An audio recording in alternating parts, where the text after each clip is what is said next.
Og oft þegar ég segi fólki, já, ég sérhæfði rödd og þá er bara svona, betur hvað? Og ég skil ekki hvernig ert þú og hverjum ert þá að hjálpa? Já. Af því að fólk sem hefur ekki lendið sjálft að missa röddina eða verið vandræði með röddina, það bara náttúrulega hugsar ekkert út í þetta. Nei.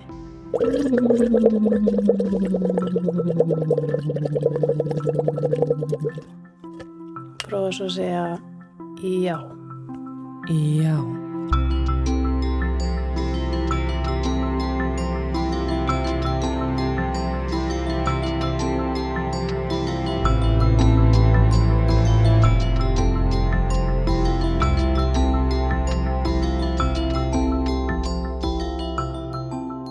Góðan daginn, kæru hlustendur og velkomin í Tröppur dagsins. Hjartanlega velkomin. Hvað segirðu, Halldís? Ég segi bara ágætt. Já, hvernig ertu búin að hafa það? Ég er nú búin að vera veik, þannig að ég er að skriða upp einhverju pest, en ég finn bara samt að ég er bara í góðum gír núna. Spennt að tala um þetta málefni sem við ætlum að tala um í dag. Röddina. Röddin. Uppáhaldið mitt. Ég var einmitt að hlusta þegar syngja á sunnudaginn. Einmitt. Í Hörpu.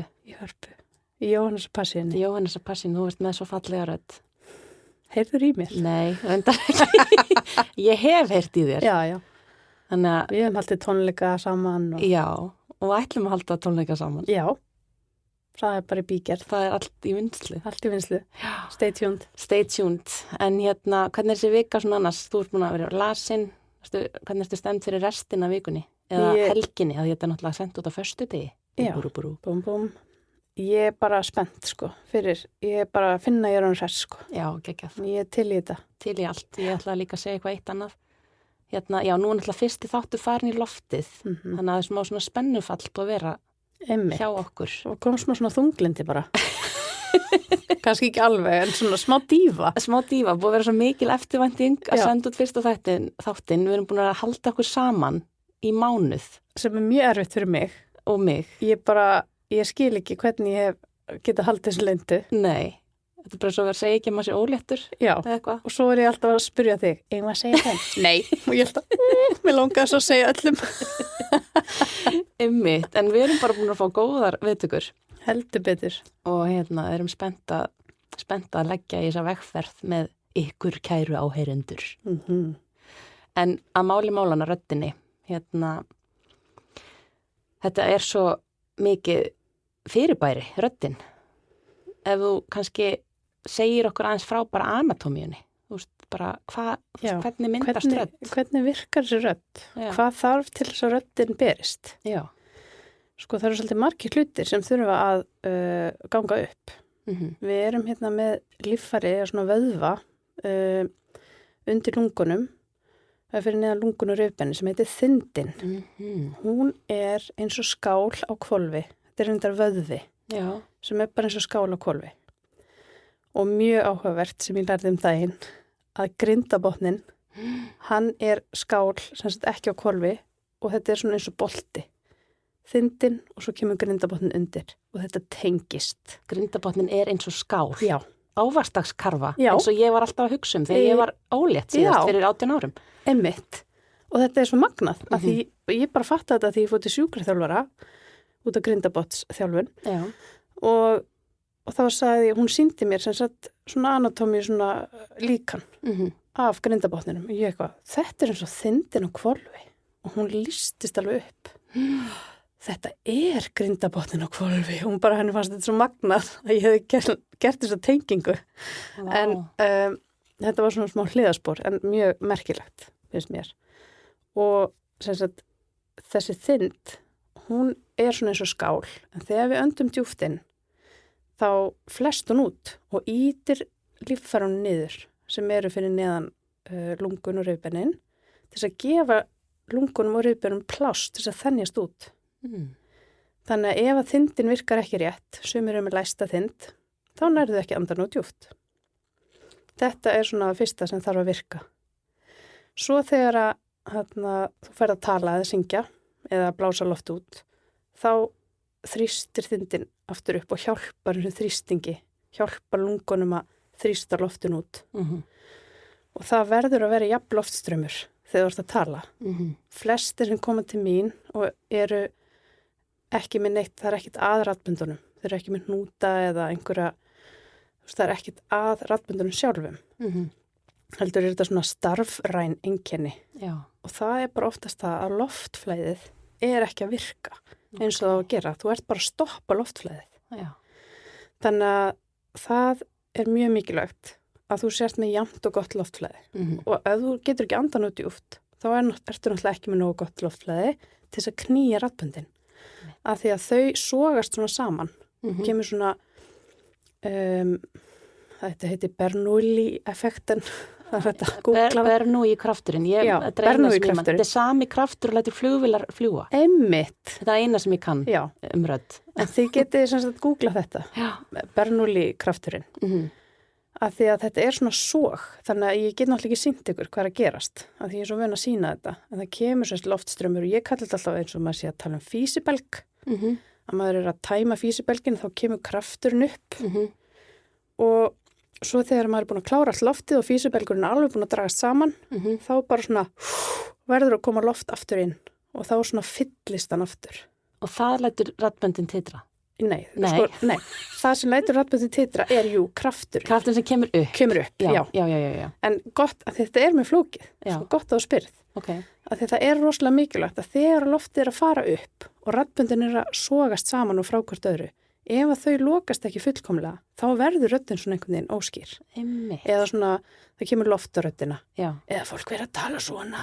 Eða einhvern veginn, þú veist, þá eru raddböndin ekki að lokast. Nei, einmitt. Og þá veit ég bara að annarkvort er eitthvað að lokunum raddböndunum, það er eitthvað að trufla eitthvað í anatómiunni, eða bara fólk er ekki með nógu mikið þrýsting til þess að knýja þau.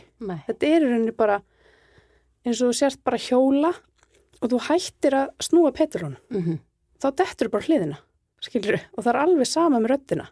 Ef að þú stoppar loftið þegar þú ert að tala, þá verður raddböndin fara þau í ólag og það verður svona ójafn lokun á raddböndunum.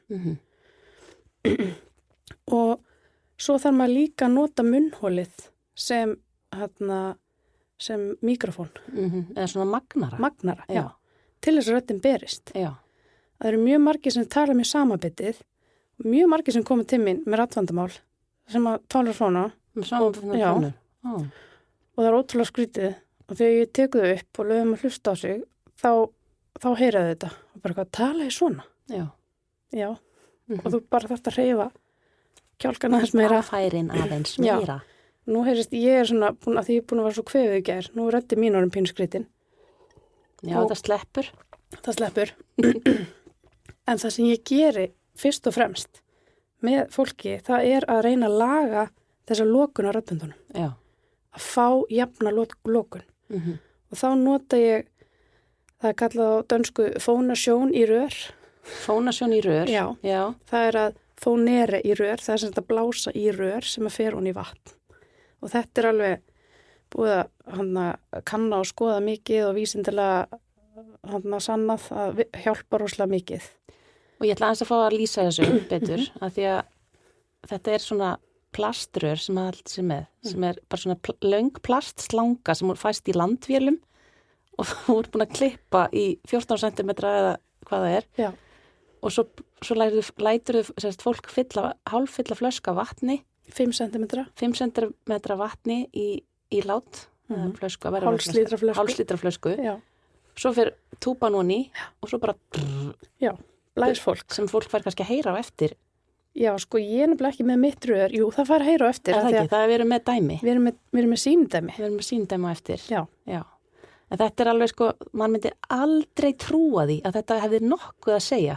Nei. Ef maður vissi ekki betur. Einmitt. Og flestir sem koma til mín, þeim finnst þetta svo fáránlegt. Já. Að þeir eru bara hlæjandi og vita bara ekki hvernig þeir eiga að vera.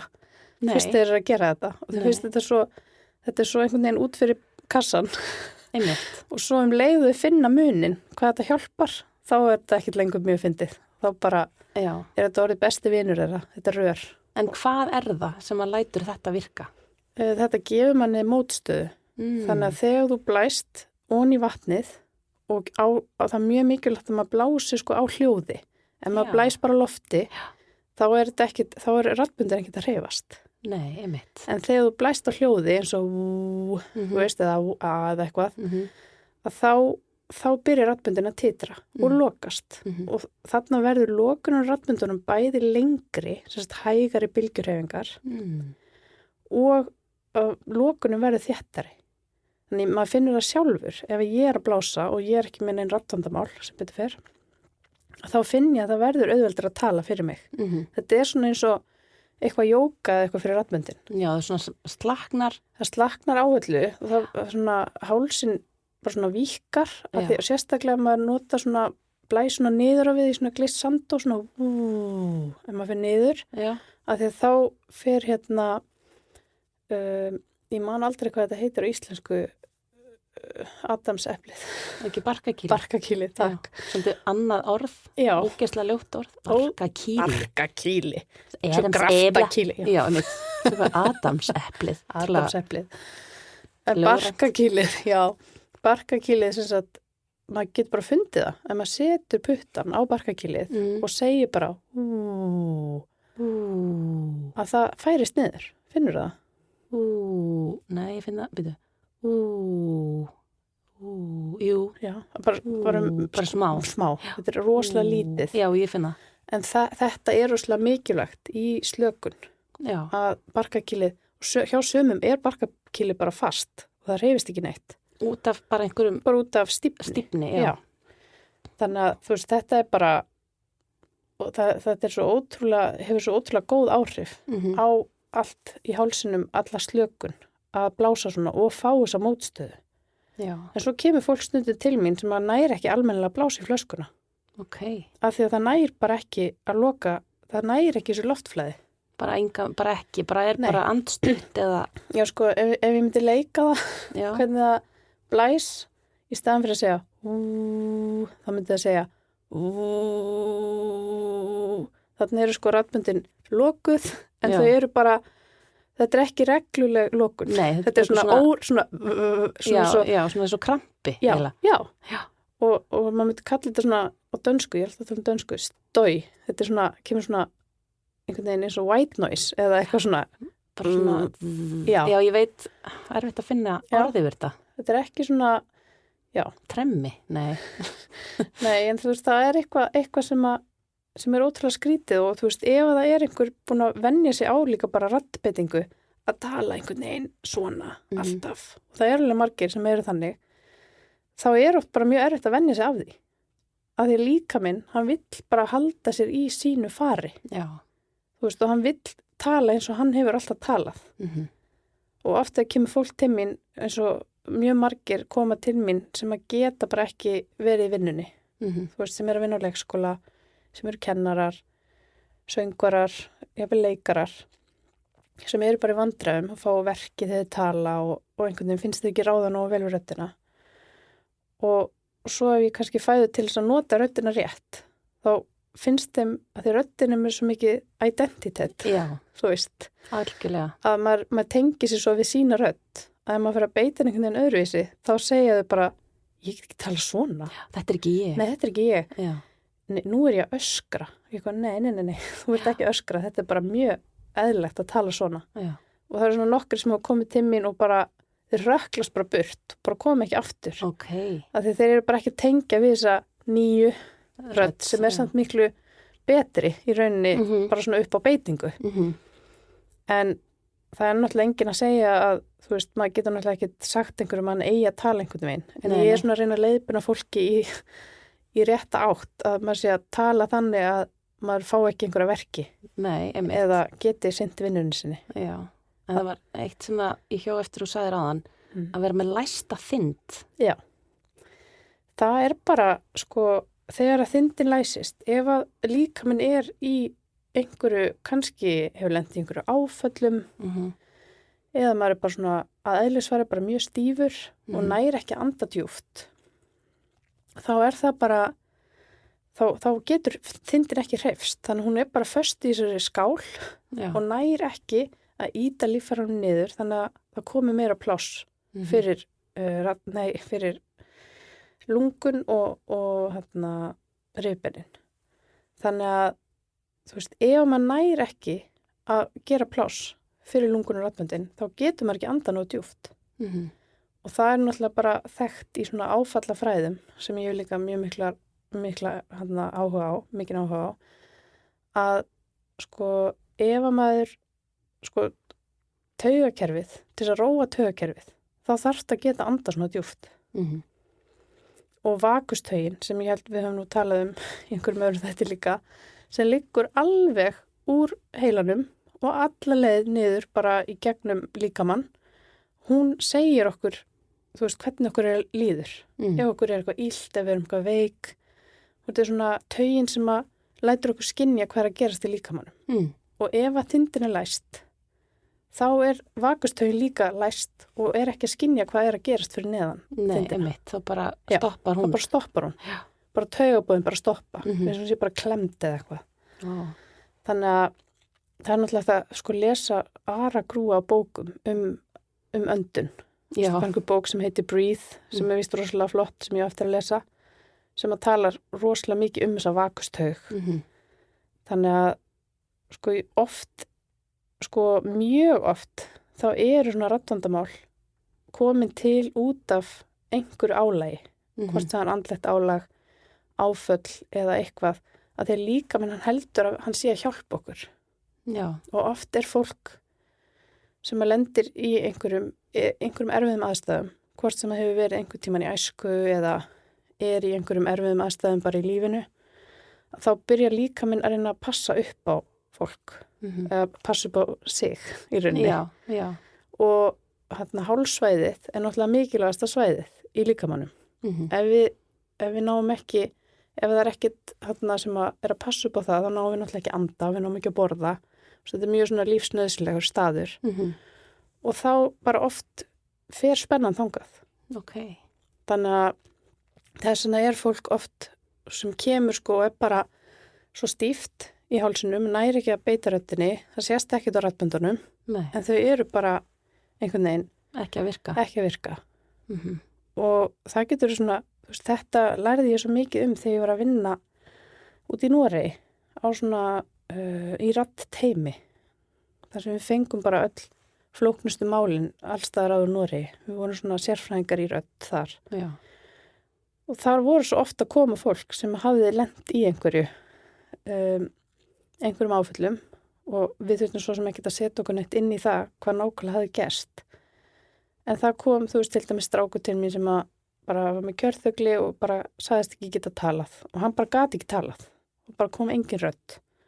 En svo heyrðum við frá foreldrum hans að hann var bara mjög mikið húslaður í einelti og átt enga vini og leið bara mjög illa. Og þannig kom þetta út hjá honum, þessi vanlíðan. Já. Hann bara gat ekki komið frá sér hljóði. Ég var bara vann með hann í 3 heila daga og þegar hann fór aftur heim, þá var hann byrjað að tala. Hann hafði ekki talað, hafði ekki heyrst í honum bara í mjög langan tíma. Man ekki nákvæmlega, það voru nokkru mánuðir eða ár jafnvel. Þannig að oft tekur líkaminn svolítið svona yfir, þú veist, og ef þú hefur ekki lent í því, að lendi einhver svona vandræðum, það alveg ótrúlega, það per se bara mjög mikið áfall. Já, einmitt. Og oft þegar ég segi fólki, já, ég sérhæði rödd, og þá bara svona, býtu hvað? Ég skil ekki, hvernig þú? Og hverjum ertu þá að hjálpa? Já. Af því að fólk sem hefur ekki lendið sjálft að missa röddina eða verið vandræði með röddina, það bara náttúrulega hugsar ekkit út í þetta. Nei. En það rosalega margir líka sem að eiga kannski í raddvandræðum og þarna ekki að leita sér hjálpar. Nei, einmitt. Þú veist, ef maður búin að vera raddlaus alveg í 2-3 vikur, þá á maður alltaf að fara til hálsna verðanlegnis. Já. Og láta kíkja og sjá hvað að gerast. Þannig að það sett svona slanga upp í nefið, það er kannski ekki mjög spennandi. Sett slanga upp í nefið og svona lítil myndavél sem fer hún í kokið. Endoskóp. Tinna með lingoð og hreinu. Ég að reyna að gera eitthvað gagn í þessum þætti. Þú gerir mjög mikið gagn. Þannig að þá hægt að sjá hvernig raddböndin hreyfast. og hvort það einmitt eitthvað á þeim sem að trufla. Einmitt, hvað gæti það verið? Þú veist, það gæti verið hnútar sem koma oft undan álægi. Já. Þá koma svona hnútar á miðjunni á báðum raddböndunum.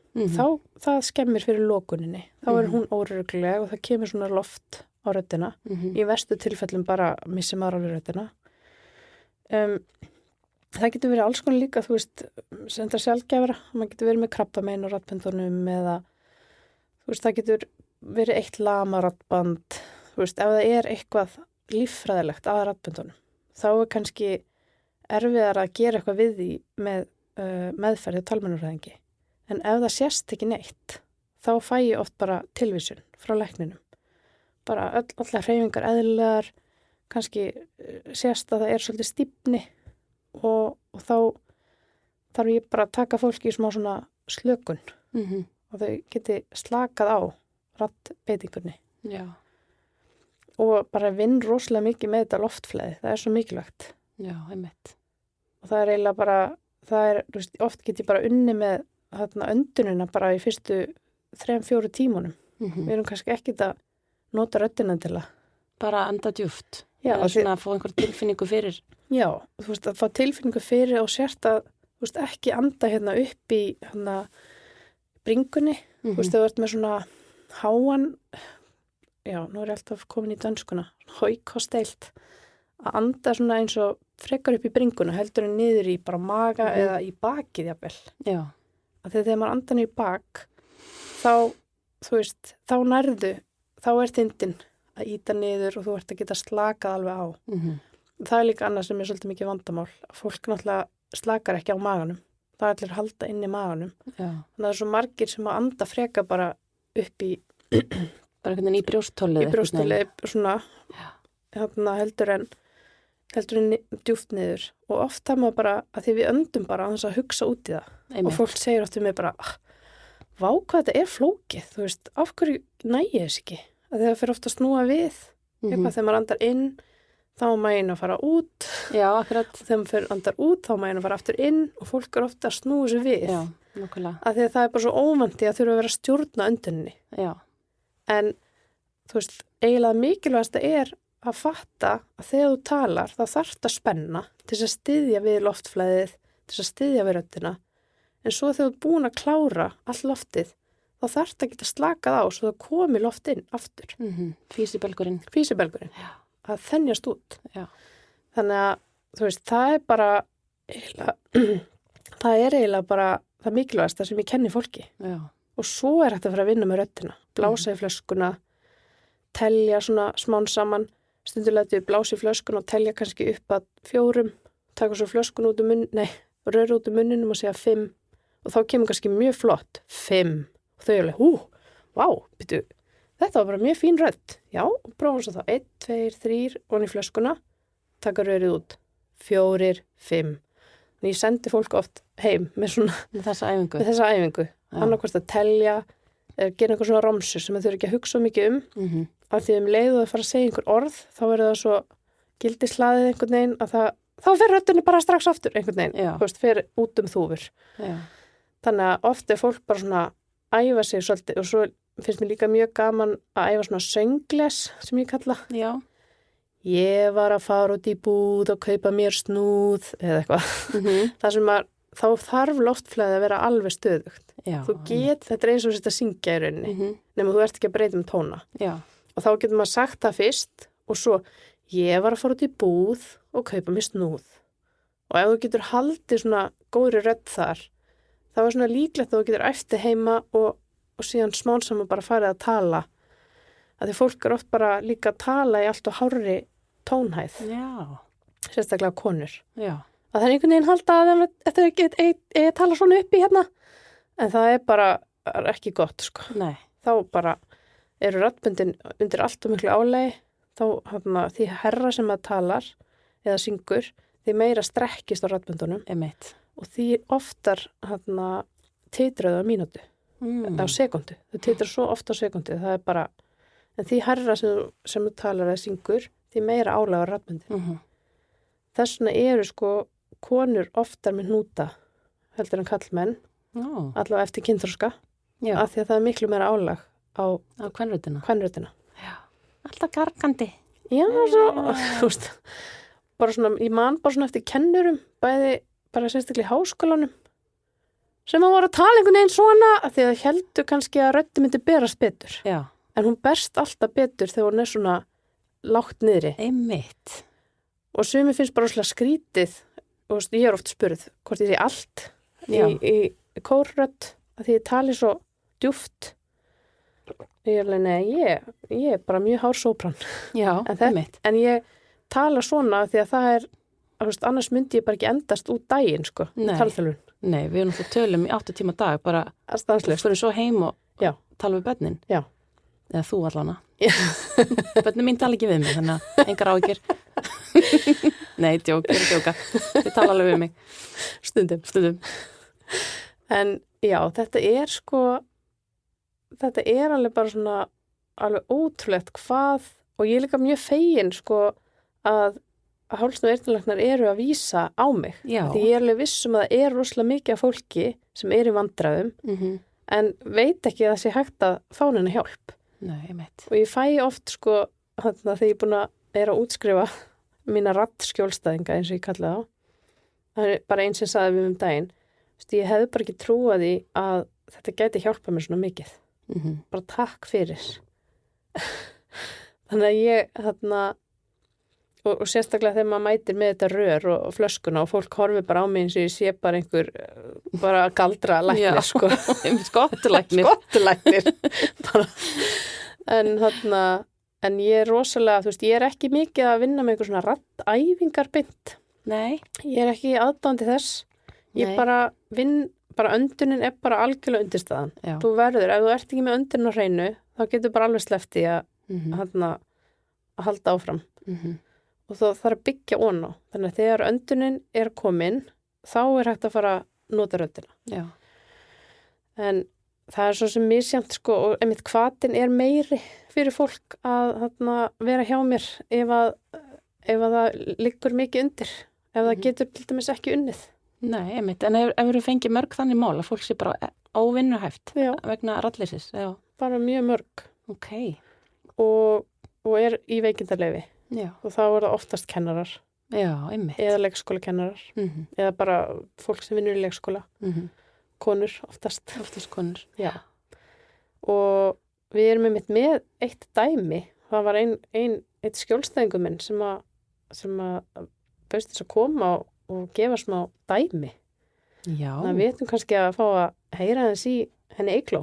Einmitt, gerum það.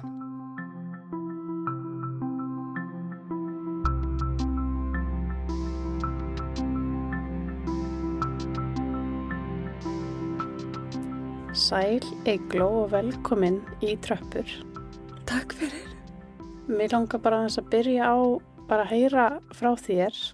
Af hverju þú ert búin að vera hjá mér sem skjólstæðingur í núna 2 ár? Já, ég lendi því að missa röddina og var rallus í, næstu því 6 mánuði. Áður en að, var búin að vera rallus í 2 mánuði þegar ég kem til þín. Einmitt. Og þú bara hjálpaði mér að fá röddina mína tilbaka. Já. En svo verðist hún alltaf dett út aftur. Já, það koma svona tímabil inn á milli. Já. Tekst að halda þig góðri. Já. Og svo allt í einu bara hverfur hún. Já. Sem er náttúrulega mjög pirrandi fyrir þig. Það er það. Af því að þú þarft að nota röddina í þinni vinnu. Já. Kannski segir okkur ans frá því. Já, ég vinn í leikskóla og er búin að vinna í leikskóla í 3 ár rúmlega. Þannig að röddin mín er svolítið vinna mín. Einmitt. Og þú getur ekkit unnið þegar þú fær þessi tímabil þar sem að þú getur ekki, nærið ekki að tala. Nei, ekki neitt. Það er miklu verkir sem koma með þessu. Já. Þannig að meiri sér þetta að tala svona við mig núna í smá stund. Það er bara kvöl og pína. Það er það. Fæ verkið svona hægra megin í hálsin. Einmitt. En það er samt ekki vont að kyngja eða engir svona staðbundnu verkir. Nei. Heldur bara þegar ég er að tala. Já. Sem að segja mér og sem ég veit að því það er svona mikil stífni í hálsunum sem að veldur þessu. En það sem að, mér langar svolítið aðeins að fara í það sem að við höfum gert til þess að röddin komi aftur. Já. Við höfum verið að nota rör sem við setjum onni í flösku í vatn, þar sem að þú blæst og þetta svona spennir röddina niður og gefur svona smá, svona slökun í rauninni. Já. Og við höfum verið að nota það og við höfum verið að nota það líka að tala mjög djúpt. Já. Sem að henda kannski mjög stutt í einu, en það allavega hjálpar til aðeins að þú sért ekki að tala svona rosalega spennt. Já. Við ættum kannski bara að prófa því þú ert með flöskuna hérna á rörið. Já. Kannski að leyfa fólki bara að heyra, þú blæst kannski bara 2 svar í flöskuna og svo prófum við að finna djúpuröddina þína. Já.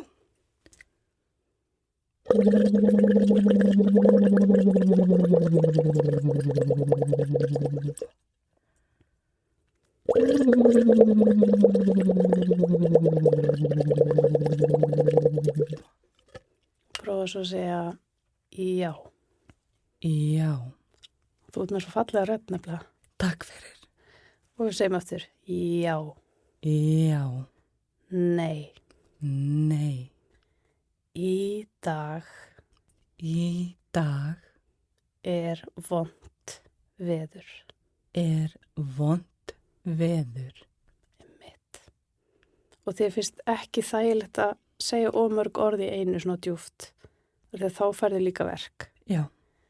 Þannig við höfum verið að reyna að vinna með að þú svarir kannski bara í einu og einu orði.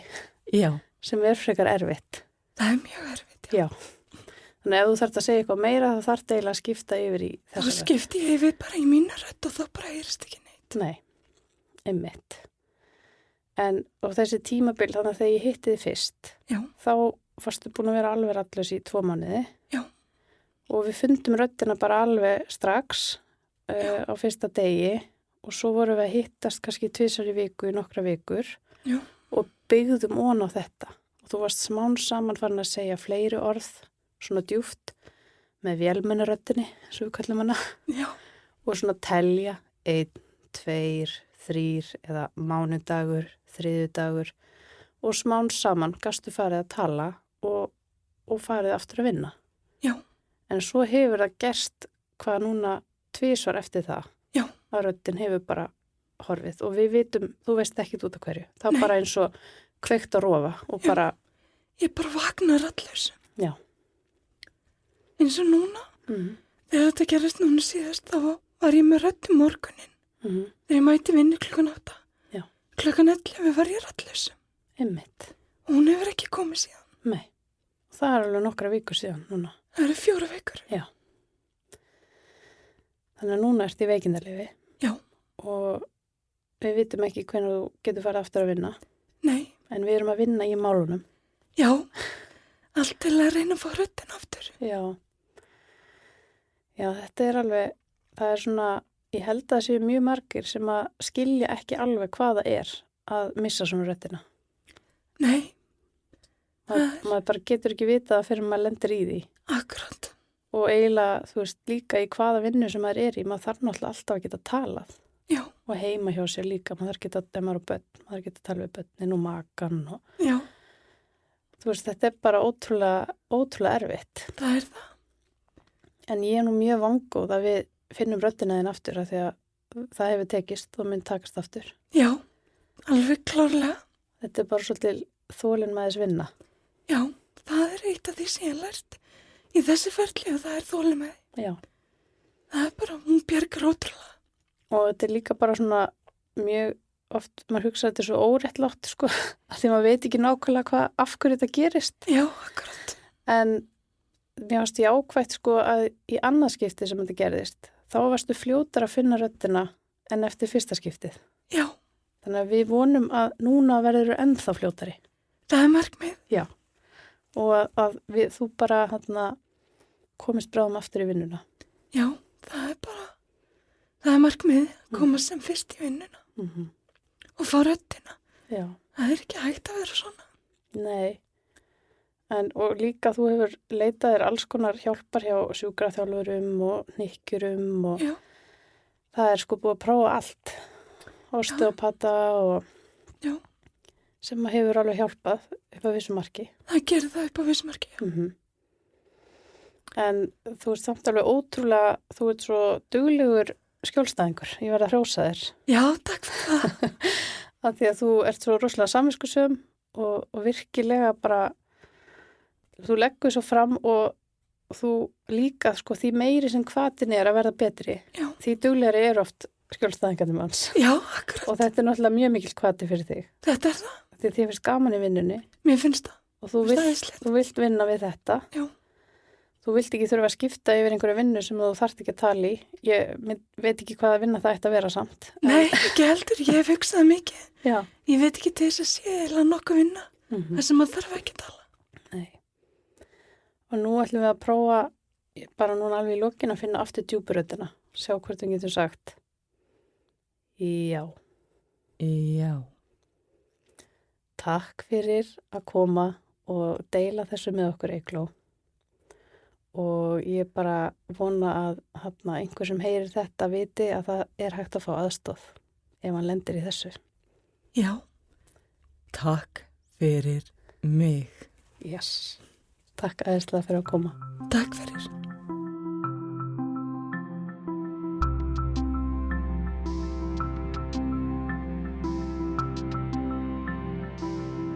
Vá.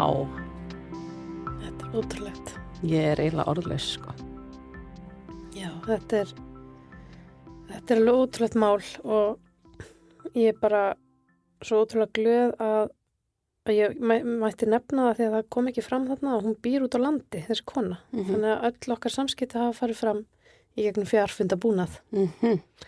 Nema í fyrsta skipti sem við hittumst. Þá kom hún til Reykjavíkur. Þannig að þú ert bara búin að vera leiðbenninni með flöskuna. Já. Og öndunina og allt. Hún er nefnilega með mjög góða öndun. Ok. Það er nefnilega ekki vandamáli á henni. Ok. En hún er með svona svakalega stífni í hálsunum og sérstaklega hægra megin. Já. Og hún fær svo mikla verki þegar hún talar. Og þetta er bara mjög mikil ráðgáta. Já. Það er að segja, mér líður eins og ég sé sko leynilögga.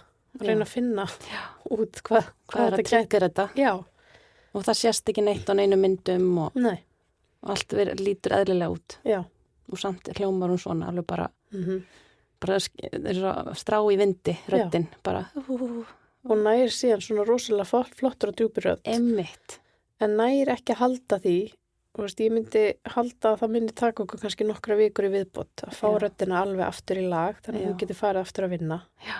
Og svo vonum að bara það haldi. Einmitt. En líka svona flesti sem eru hjá mér svona til lengri tíma segja líka að þeir mæta mjög miklu fordómum. Já. Að því að fólk bara skilur þetta ekki og það heldur oft að það sé verið að gera sér þetta upp.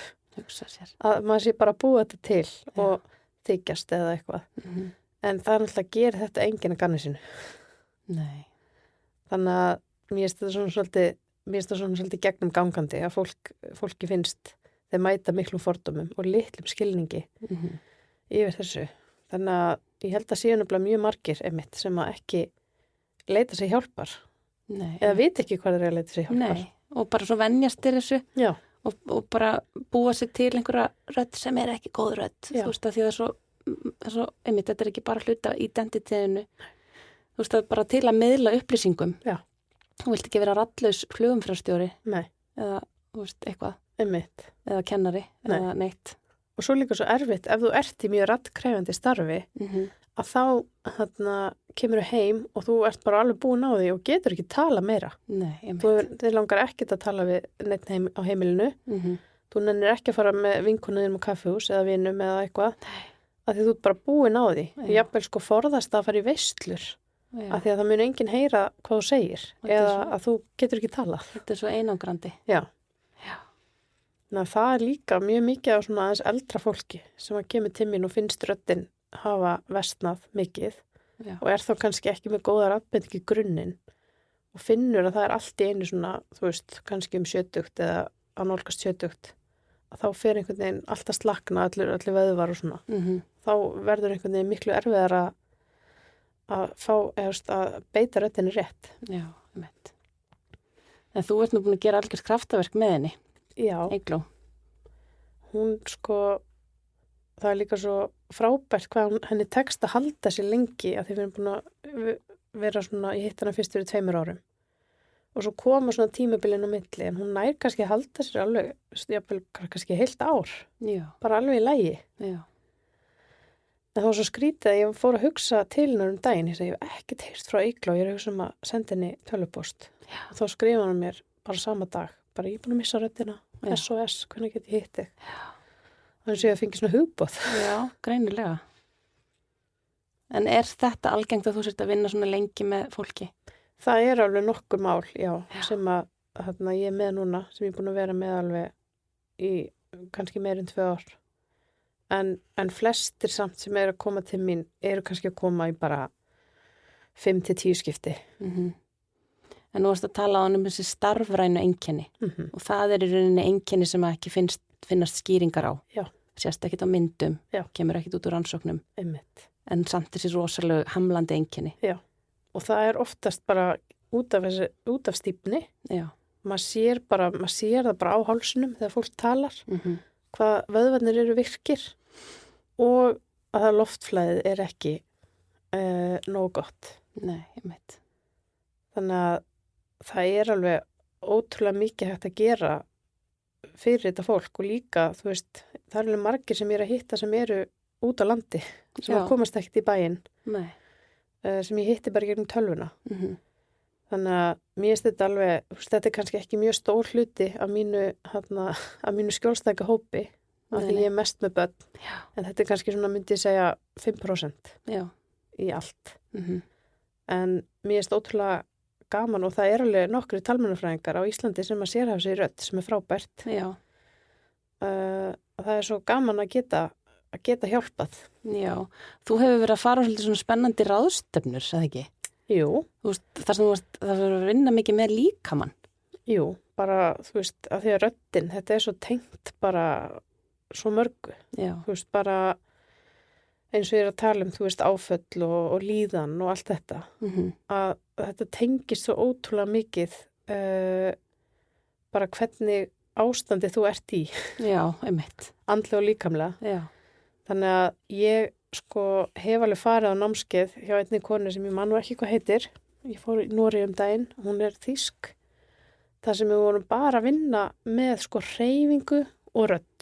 Eins og maður ætti að geta unni með skjólstæðingnum, þú ert að hreyfa leið og ert að gefa frá þér hljóð til þess að losa og það var ótrúlegt hvað hann gæti gert þessi kona.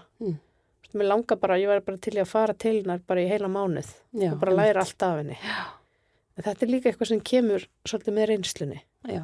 Eins og við erum alltaf að tala þú eru góður í því sem þú gerir. Akkurat. Þannig að ég ætla að fara á annan námskeið henni og ég hef aðeins prófað þetta. Já.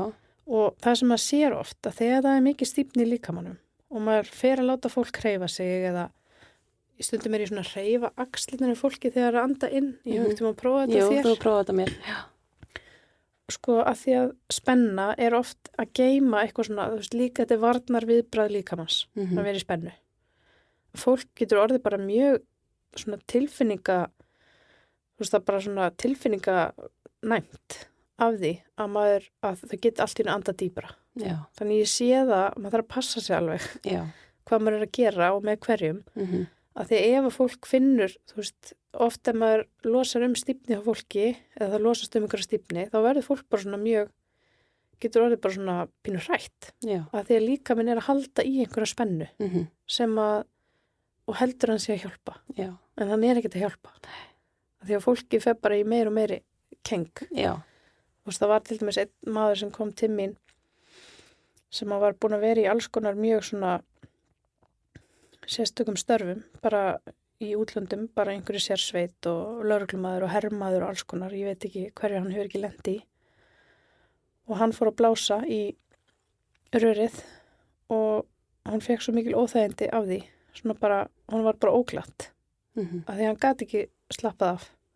Og hann sagði við mig bara, ég get ekki gert þetta. Ég sagði, ertu alveg viss, bara prófaði aðeins aftur og hann bara, ég fæ bara svona óþæginda tilfengi í hálsunum, bara mér verður bara óglatt og það sagði mér að þetta var svo óþægilt fyrir hann af því að hann, þú veist, gat ekki slakað á því að líka mannars var í svo miklu vörn. Spennu. Já. Hann kom bara einu sinni til mín þessi maður. Já. Því miður. Þannig að, þú veist, ég er ekki að segja að raddvandamál séu alltaf út af einhverjum áföllum en þetta spila samtalið stórt hlutverk. Já. Og líka bara ef þú veist, ég bara tek ofta eftir því að konur sem koma til mín sem að tala mjög lágt og þá fyrir ég ofta að tala já, þú veist, konur eru náttúrulega þannig að það er ekki vera fyrir, skilur, það er bara vera í sínu sæti og ekki vera með læti, þú veist, og þá sé ég alveg að, þú veist, fólk, að þessar konur sérstilega tengja við þetta, það er þú er ekki að tala hærra og er þá búin að venja sig á einhverja raddbendingu sem er bara ekki nógu góð og það kemur í bakið á manni eftir því sem að vera eldri og þú veist, kannski farin að vera einhver forstjóri einhvers staðar og þarf að tala á fundum og finnur bara röddin bara að því að þú kannt ekki að tala hátt. Nei, að því þér hefur verið, þú veist, það hefur verið bælt niður hjá þér. Þannig að það er svo margt svona sem getur spilað inn í með röddina. Já. Spegill sálarinnar. Og svona eins og þú veist, maður heyrir stundu konur sem er með mjög djúpa raddir sem að reykja. Það er bara því að raddböndin bólna svo mikið. Þess vegna fáum við svona kallaraddir. Ok. Það heitir eitthvað rænkisödem á dönsku því ég kann bara tala alltaf dönsku því ég lærði til Danmörku. En nei, þetta er alveg svo magnað, sko. Hvað þessi litlu raddbönd, þau eru bara pínu lítil. Já. Hvað þetta skiptir miklu máli. Hvernig samstarf, þú veist, loftflæðisins og hvernig raddböndin lokast og hvernig þú kemur öllu frá þér. Hvað er margt sem þarf að ganga upp til þess að þú getur nota röddina. Ef ég væri að koma til þín og langaði bara að fá einhver svona nokkur góð ráð til að viðhalda góðri raddheilsu, hvað myndið þú segja við mig? Ég myndi segja að maður er alltaf að drekka nóg vatni þó ég fara nú ekki eftir því sjálf því miður. En það er bara mjög mikilvægt. Okay. Það er mjög mikilvægt að reyna að virka þessa djúpu öndun. Já. Og ef þú kannt það ekki, ef þú veist ekki hvernig þú átt að gera það, þá er rosalega góð þumalputtaregla að vera með lengri útöndun heldur en innöndun. Og þá andar maður bara út, kannski telur upp á 4 og þegar þú finnst þú er búin að tæma alveg, að þá bara svona slakar á maganum og bakinu og bara svona leifir öllu svona að opnast og svo blæstu aftur út. Gerið þetta kannski 3 svar.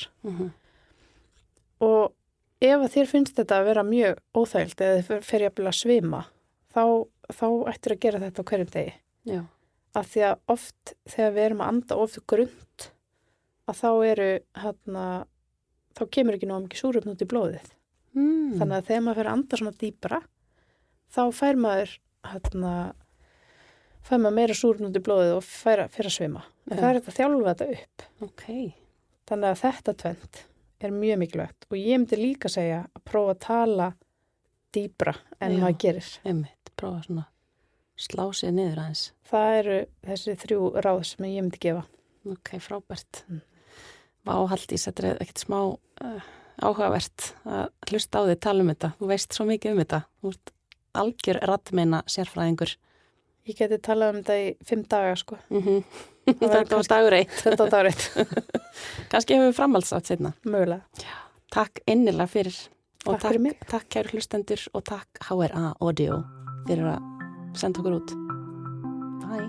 Bless.